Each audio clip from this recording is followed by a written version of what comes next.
A paz do Senhor Jesus a todos os irmãos, a todas as irmãs, com alegria nós estamos aqui de volta no canal Vem Pela Palavra. É a primeira vez que você está aqui no canal Vem Pela Palavra?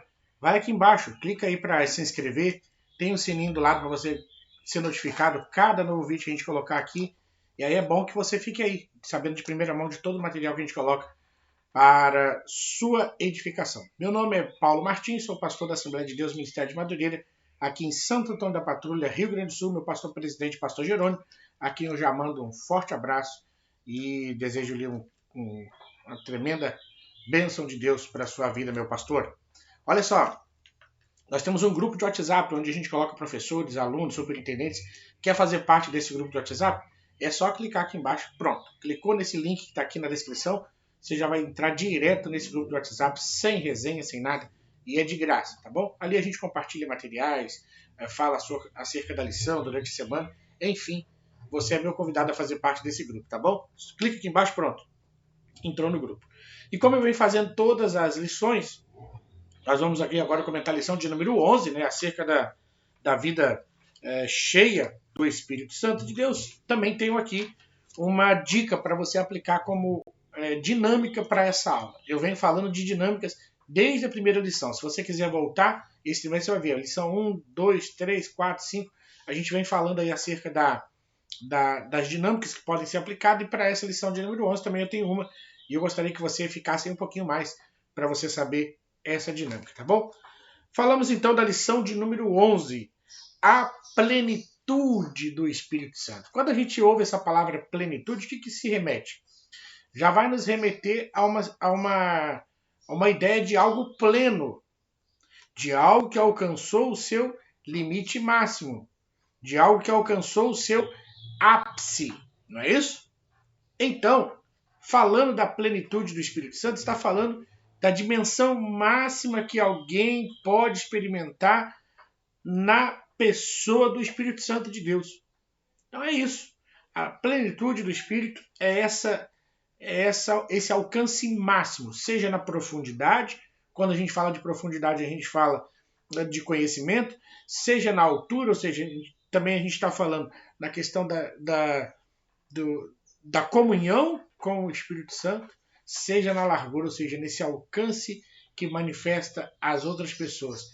Eu, cheio do Espírito Santo, também posso aí, na amplitude da largura, alcançar outras pessoas por esse meu coração, por essa minha vida cheia do Espírito Santo. Então não saia daí que eu tenho uma dica muito importante para você, como você aplicar uma dinâmica nessa aula, que é a aula de número 11.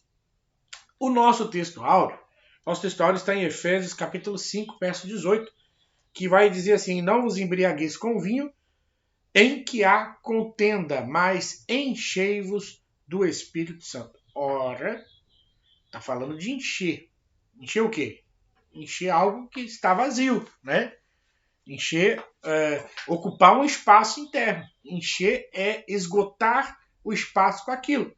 Então, por isso que nós vamos aí falar acerca dessa plenitude do Espírito Santo. A verdade aplicada que o nosso comentarista deixa para a nossa lição é de sermos cheios do Espírito Santo afeta o modo como nos comportamos em todas as áreas da nossa vida. Fala da forma com que nós comportamos em todas as áreas, não apenas em um aspecto ou dois, mas em toda a área da nossa vida. Isso vai ficar claro. Como eu sempre digo aqui no nosso canal Vem Pela Palavra, quando o nosso comentarista aqui faz a lição, quando ele escreve a lição de número 11, ele tem 3 objetivos que ele gostaria de alcançar.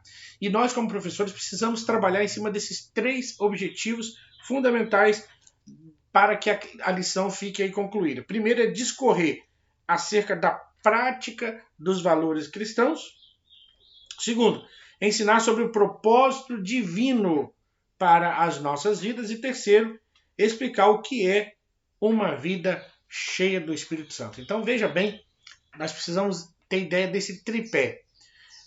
Precisamos usar o tempo da nossa lição, desse tempo que nós temos para poder aí ministrar a aula, pensando que precisamos atingir esses 3 objetivos que são fundamentais. O texto de referência, Efésios capítulo 5, versos 1, 2, depois o verso 8 e 9 e 10, depois os versos 15 e 16.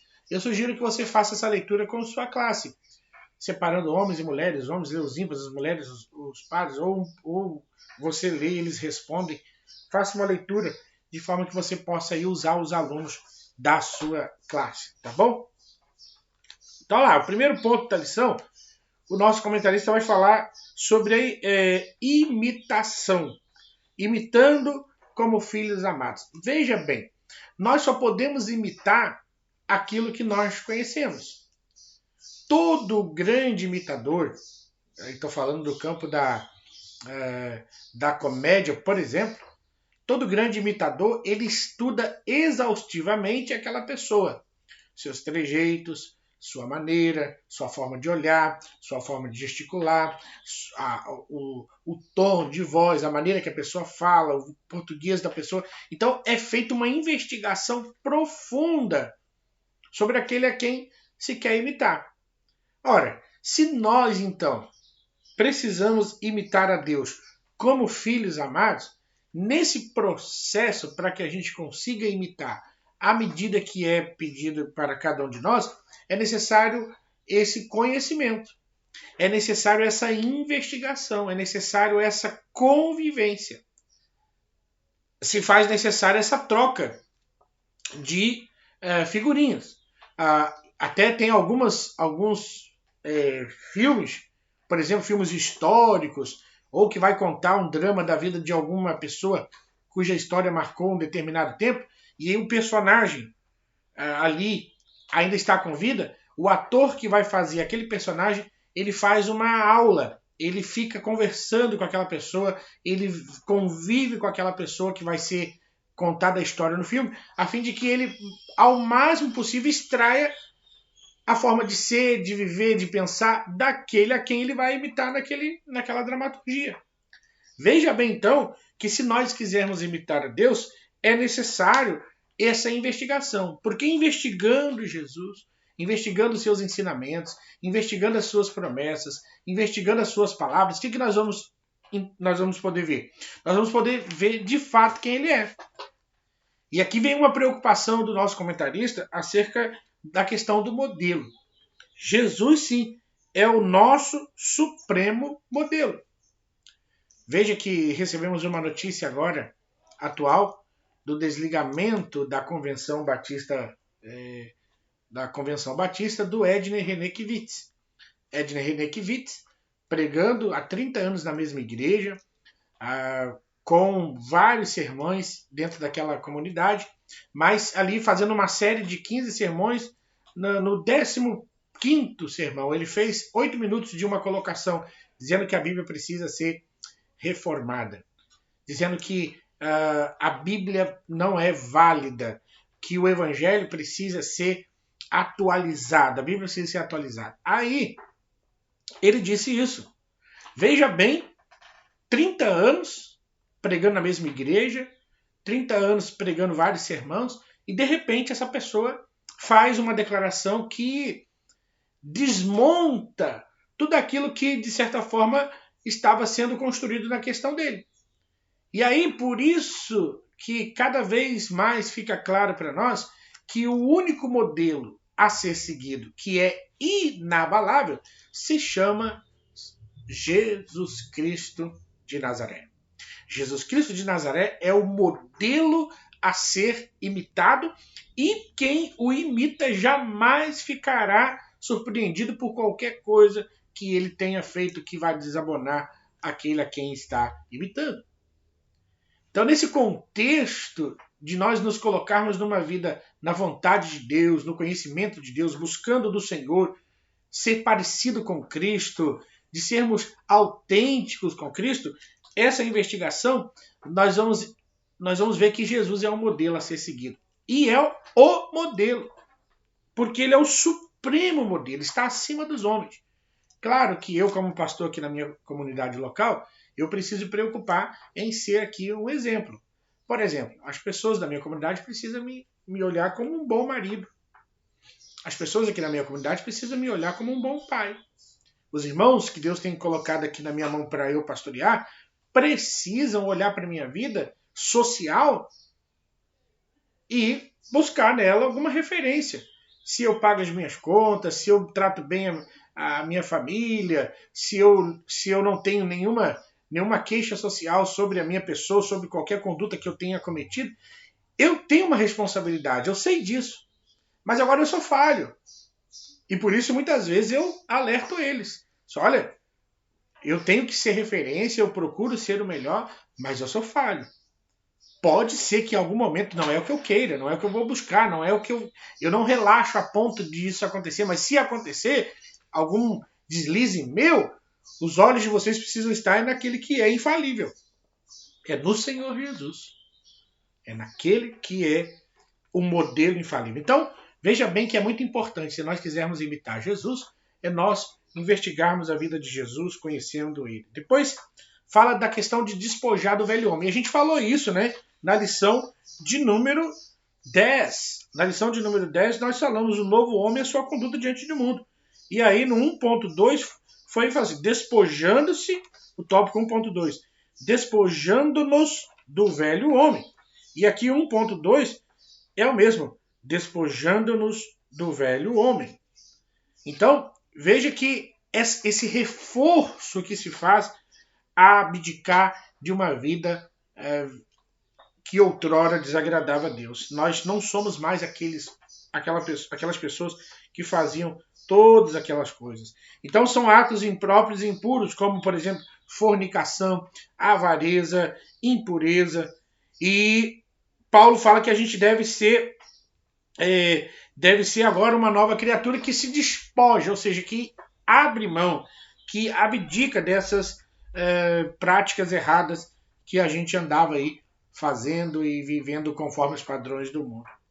E no primeiro ponto ainda da lição, falando para que alcance o primeiro propósito, ele fala para nós andarmos como filhos da luz. O que é um filho da luz? É aquele que não está mais coberto pelas trevas da ignorância e não age mais inconsciente do pecado por estar iluminado pelo Espírito Santo de Deus e sua verdade. Então, Paulo vai afirmar que nós éramos trevas. Por quê? Porque nós estávamos em trevas. Nós estávamos nessa condição. Também Jesus, ele disse que se nós o aceitarmos, nós somos tirados das trevas para a luz. Somos transportados para o reino da luz.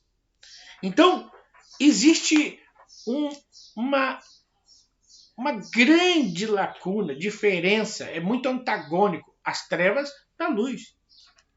Não é? Onde entrou a luz, as trevas se dissipam, não há comunhão. Então, a luz fala da sabedoria, da justiça, fala de uma vida na verdade. Você sabe que qualquer planta, a fim de que ela produza o fruto, é necessário que ela tenha contato com o quê? Com a luz. Então veja que a luz é capaz de fazer com que nós produzamos frutos na obra do Senhor. E esses frutos permaneçam.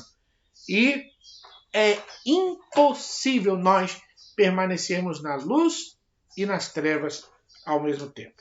O segundo objetivo da lição fala do vivendo a nova vida com sabedoria. E aí ele coloca que nós devemos viver com sabedoria e sensatez. Provérbios 23 vai dizer que a sabedoria ela é um baluarte contra o erro. A sabedoria concedida pelo Espírito Santo nos capacita para que nós possamos discernir as coisas que são de Deus e as que não são. Veja que esse discernimento, esse esclarecimento se dá à luz do Espírito Santo de Deus. Ele que vai nos ensinar, ele que vai fazer com que nós saibamos distinguir aquilo que é do Senhor ou não. E a questão da sensatez, a gente vê que está falando no sentido de aproveitar o tempo, ser sensato, né? Aproveitar o tempo, administrando cada fase da nossa vida com sabedoria, com dedicação, fazendo o que é sábio. Então, todo aquele que é sábio diligentemente procura conhecer a vontade de Deus. Todo aquele que é sábio quer conhecer plenamente a vontade de Deus, e aquele que é falta de entendimento age de acordo com o que o mundo vai determinar. Se o mundo diz para fazer alguma coisa, ele faz. Se está todo mundo fazendo uma coisa errada, eu vou fazer porque todo mundo está fazendo. Agora todo mundo faz, agora todo mundo está agindo assim, e eu também vou fazer.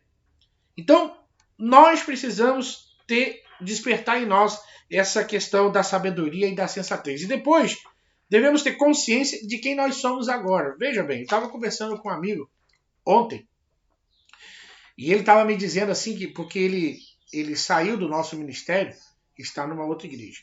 E ali, conversando um pouco sobre essa decisão que ele tomou, ele me disse: agora, eu entendo onde eu estava. Veja bem, ele está numa outra congregação, mas agora diz ele que consegue fazer bem ideia de onde ele estava, reconhecendo o valor do lugar, da liderança, da congregação, da instituição que ele fazia parte. Veja bem, só foi possível para ele fazer essa ideia total por conta dele ter saído. E isso não se faz necessário no sentido de nós. Não se faz necessário no sentido da gente ter que ir para o mundo para saber onde nós estamos. Porque muitos de nós já veio de lá. Olha, alguns daqueles que estão servindo a Deus, servindo ao Senhor, têm um prognóstico de passado horrível. O cara já matou, já roubou, já fez, já deixou de acontecer, já fez tantas coisas erradas. Por quê? Porque era onde ele estava. Então ele tem a capacidade de mensurar onde ele está hoje, quem ele é agora, onde ele estava e onde ele está agora. E aí, tendo essa ideia certa sobre onde a pessoa está, quem ele é agora, a sua valorização, a valorização sobre essa questão será, de certa forma, bem acentuada. Essa pessoa vai conseguir valorizar onde ele está agora. Aí, fechando o ponto 2, que é o segundo objetivo da lição, diz que nós devemos procurar conhecer a verdade de Deus. Mas a verdade de Deus só é plenamente conhecida através do auxílio do Espírito Santo. Porque é o Espírito Santo de Deus quem vai nos revelar a profundeza da graça do Senhor. É através do Espírito que nós conseguimos alcançar esse patamar do conhecimento de Deus. Então, se você quer conhecer a Deus, se você quer conhecer o Senhor, se você quer conhecer a vontade dele para a sua vida, não há outro caminho a não ser jejum, oração e leitura da palavra, estudo exaustivo da palavra de Deus, estudo bíblico, devocional. Você tem que se aproximar ao máximo da palavra de Deus para que você conheça dele a vontade dele para a sua vida. E agora o terceiro e último aspecto da lição, quando está falando acerca de encher-nos do Espírito. E é aqui onde entra a dinâmica que eu quero falar com vocês. A dinâmica é o seguinte: pegue um copo de água, tá? Pega um copo de água e enche esse copo na frente da sua classe e deixa a água transbordar. Vai enchendo, vai enchendo, vai enchendo, vai enchendo e deixa a água transbordar. Quando a água estiver vazando por fora do copo, né? Ali você vai poder explicar. É assim que Deus quer que nós estejamos, cheios do Espírito Santo. E se você quiser pedir a ajuda de alguém, pede uma outra pessoa para colocar um copo por baixo daquela água que está escorrendo do copo de cima, caia num copo de baixo. Caia num copo, aproxime-se um copo, coloque bem do lado um do outro e faça com que essa água sendo colocada no copo passe para o outro, para você explicar que é isso. Quando você está cheio do Espírito Santo, o Espírito Santo de Deus te completa, e uma vez você completo do Espírito Santo, você pode também compartilhar com outras pessoas, você pode também levar esta vida cheia do Espírito para outra pessoa, e essa pessoa também experimentar aquilo que você já tem experimentado. A presença poderosa do Espírito na tua vida. Então veja bem que essa é uma dinâmica muito legal para você fazer. Coloca um pano de chão, se você não pode molhar o piso da igreja, coloca um pano de chão embaixo ali primeiro, Faça essa dinâmica na sua classe. Leve ali, deixa do lado, eles não vão entender nada que você vai fazer, mas depois você faz isso aí com seus alunos. E depois vem aqui no canal Vem Pela Palavra e me dá o feedback.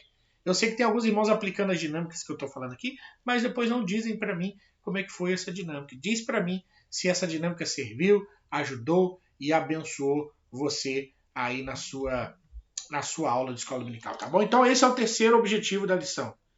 Uma vida cheia do Espírito Santo. Nós precisamos nos encher. Encher por quê? Para quê? Uma vida cheia do Espírito Santo se torna plena e o crente pode viver uma vida vitoriosa. E os benefícios de uma vida cheia do Espírito Santo é que o crente vai expressar louvor a Deus, a Jesus Cristo, em reconhecimento à fé que ele representa. Então, uma vez de expressar queixa, ressentimentos, reclamações, murmurações, uma vez de se encher de mensagens e palavras negativas, agora ele vai se tornar um anunciador das verdades de Cristo, vai apregoar as benéficas do Evangelho. Veja que coisa boa é ser cheio do Espírito Santo. Se encha do Espírito Santo. Você, professor, para dar aula, cheio do Espírito Santo. Você, aluno, se encha do Espírito Santo para que essas mensagens que você aprenda possam entrar aqui no seu coração e você ser um grande homem, uma grande mulher de Deus. Deus abençoe. Nos vemos aqui na lição de número 12. Está encerrando o trimestre. Está acabando. Daqui a pouquinho a gente vai virar o ano aí e vai ser uma bênção, tá bom? Deus te abençoe. Conta aí com seu like, conta com seus comentários. Será muito importante o seu feedback aí. Fica com Deus, a paz do Senhor e até o nosso próximo vídeo, se Ele assim nos permitir.